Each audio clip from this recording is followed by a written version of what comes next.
سؤال بيقول: هل المسيح لما مات على الصليب مات عشان to fulfill in himself the sentence of death instead of us، ولا لا غرض تاني؟ Some people say this idea is Protestant. بصوا يا جماعة، في ناس في شراح اللاهوت المحدثين يعني بتاع الجيل ده بياخدوا شرح واحد ويتجاهلوا شروحات كتير. بمعنى اللي يرجع لعلم الآباء عبر عن الفداء بتعبيرات كتيرة قوي، منها دفع الدين. عشان في ناس بتقول المعنى ده غريب، لا، دفع الدين موجود في كتب الآباء وله آيات. حتى مثلا ببساطة كده لما المسيح حكى حكاية لما قال كان لمداين مديونان، مش كده؟ وسامحهما كليهما، يبقى في دفع دين هنا، مش كده؟ إذا لما نقول إن الصليب في دفع دين، في ناس بتعترض، لا، ده أحد معاني الصليب. وفي ناس تقول إيه، هو مات بينا ولا عشاننا ولا إيه بالظبط؟ الحقيقة هو مات. بصوا بقى، قانون الإيمان سهل وإحنا بننساه ليه؟ من أجلنا. بصوا، من أجلنا دي مهمة أوي. وبعد كده صلب عنا. لكن ما نلغيش انه ايه، ان احنا مع المسيح صلبت. يعني يوم ما اتعمدت خدت قوة الصلب والفعل الفداء، لكن لما المسيح مات عشانك، عنا ومن اجلنا. لما بتقول ان المسيح مات بيا بس، ممكن الناس تفهم ان المعمودية ما عادش ليها قيمة، وده التفسير البروتستانتي، ان المسيح مات بجسدك، فانت اوريدي كده خلصت بمجرد موته. لا، هي حكاية انك انت خلصت ما تكملش غير في المعمودية، لانك لما بتدفن في المعمودية تلزق في المسيح وتاخد قوة قيامته.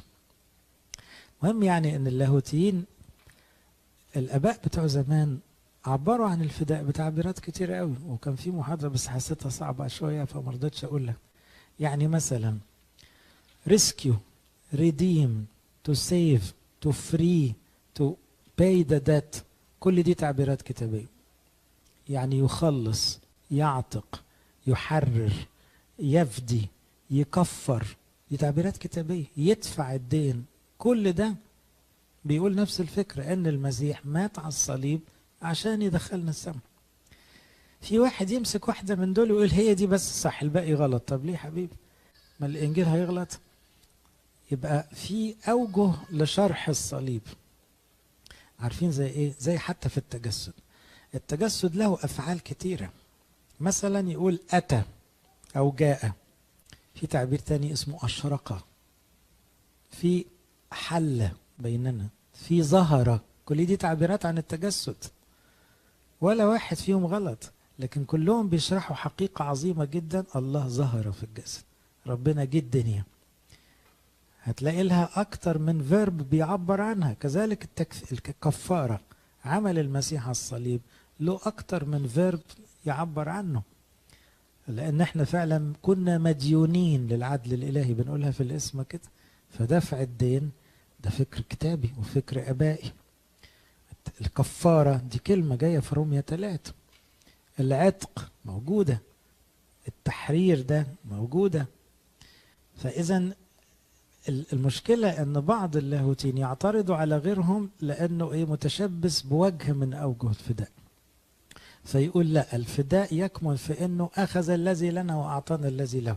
دي احد تعبيرات شرح الفداء، انه خد جسدنا الميت وادانا روحه، روح الحياة الابدية. لكن خلي بالك، طب فين الموت والفداء هنا؟ فين الموت والقيامة؟ ما تكملش غير لما بالموت داس الموت. كمان اقول لكم مبدأ مهم عشان الناس ما تحتارش في التعبيرات اللاهوتية. احنا في زمن النهاردة كل واحد ممكن يقول كلام يقول لك الآباء قالوا، وما تبقاش عارف بقى الآباء دول يا ترى بجد ولا انت حورت في الكلام وانت مترجم صح، انت جايب النص من نصه. ما هو في حاجات كتيرة ممكن تحصل. اكتر حاجة تريحنا ككنيسة قبطية هي الليتورجية. بمعنى ايه؟ القداس كلكم تقريبا حافظينه. دور على المعنى جوه القداس، هتلاقي تعبيرات القداس حسمت الموقف. يعني وانت واقف في القداس كده شوف القداس قال ايه عن التجسد وقال ايه عن الفداء. يعني مثلا في الإغريغوري ساعات يتكلم عن الفداء بكلمة الصلح، أصلحت الأرضيين مع السمائيين، مش كده؟ يبقى في وجه للفداء ممكن يغيب عن البعض، إن دي قضية مصالحة. المسيح بيتصلب عشان يعمل الصلح. هل ده معناه في دفع دين ولا لا؟ أيوه. هل في معنى التكفير الكفارة؟ أيوه. هل في معنى التحرير الحرية كنا مسجونين؟ أيوه. هل في معناه كنا ميتين ولازم نصحى؟ أيوه. كل المعاني دي مفيش ولا معنى يلغي التاني. واضحة؟ يبقى خلينا كناس ولاد الكنيسة وما احناش لاهوتيين ضالعين يعني، ولا هنعرف نقرأ كل كتب الآباء. أسهل حاجة علينا إيه؟ القداس. وانت واقف تسمع أبونا في صلاة الصلح قول يا سلام. بصوا كنيستنا دي جميلة قوي. قال هدمت إيه؟ الموت. هدمته بالظهور المحيي الذي لابنك. ده تعبيرات لاهوتية عظيمة. ليه؟ هدمت الموت، يبقى ده غرض التجسد. الموت اتهد. ليه؟ لما ظهرت يعني تجسدت. وظهورك محي، يبقى انت جاي تظهر عشان تدي حياة. تروح للإغريغوري تلاقيه قالها بطريقة تانية، أو في البازيلي تاني جبلنا وخلقنا وضعنا في فردوس وعندما خالفنا وصيتك بغوات الحياة سقطنا لم تتركنا. وبعدين تجسد وتأنس وبعدين صلب وبعدين. يبقى هنا تعبيرات القداس نفسها بتشرح لك الخلاص بكذا طريقة، وكلها ليها أساس كتابي وآبائي. فأنت تبقى جوه القداس مرتاح. فلما تلاقي واحد بقى إيه بيكسر في تعليم معين ويقول لك ده غلط ودي ده خد بيقولوا حاجات ما قالوهاش الآباء وانت مش عارف ده أولها إيه وآخرها كلام إيه. بصوا أنت مرجعك القداس. لما تحتار قول له أنا ما بفهمش في حاجة غير الكلمتين بتوع القداس.